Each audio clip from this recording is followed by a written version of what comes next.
السلام عليكم ورحمة الله وبركاته. الإخوان تنقدم لكم هذا الدواء إيفيكال ديال الكالسيوم، دواء للأطفال، أو يمكن أن نقول مكمل غذائي للأطفال اللي عندهم نقص في الكالسيوم أو عندهم بعض الاضطرابات، كاضطراب ديال النوم أو اضطرابات عصبية. فهذا الدواء مهم بالنسبة للطيور، خصوصا الإناث اللي عندهم نقص حاد في الكالسيوم. حتى الطيور اللي عندها كالسيوم عادي فهو مهم لهم في العش الثاني والثالث والرابع. 3 نقاط لمدة 3 أيام بالنسبة للإناث اللي ما تيعانيوش واحد النقص في الكالسيوم. أما بالنسبة للإناث اللي تيعانيو من الكالسيوم أو عندهم واحد البنية جسمانية ضعيفة، 3 نقاط لمدة 5 أيام في الفترة ديال جمع العش.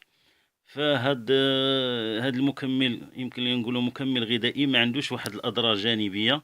أنا استعملت هاد الدواء لمدة 3 سنوات، ما تنبغيش نعطي الإخوان يجربوا شي دواء اللي استعملته في السنة الأولى أو الثانية. المهم استعملته 3 سنوات. هاد الدواء تيغنيك على داك الرمال ديال اللي ما تيتوفرش عليه، الرمال ديال الشاطئ أو ديال الواد.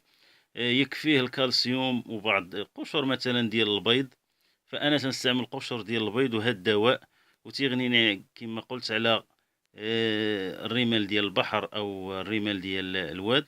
فهاد الدواء جد هام، وتنستعملو كحتى فيتامين بالنسبة لبعض، يعني من بعد إعطاء بعض المضادات الحيوية تنستعملو كفيتامين. ونصحت به الأصدقاء ديالي، نصحت به بزاف ديال الأصدقاء وكلهم استعملوه وما لقاوش شي مشكل، ولحد الآن تيعتمدوا عليه كفيتامين.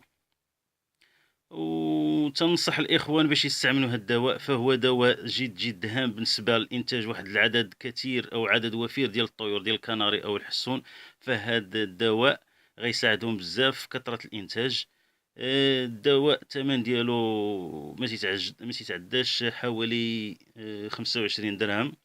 ونصح الإخوان به بالاستعمال ديالو، فهو مهم لإنتاج واحد العدد وفير ديال الطيور الكناري والحسون. والسلام عليكم ورحمة الله وبركاته.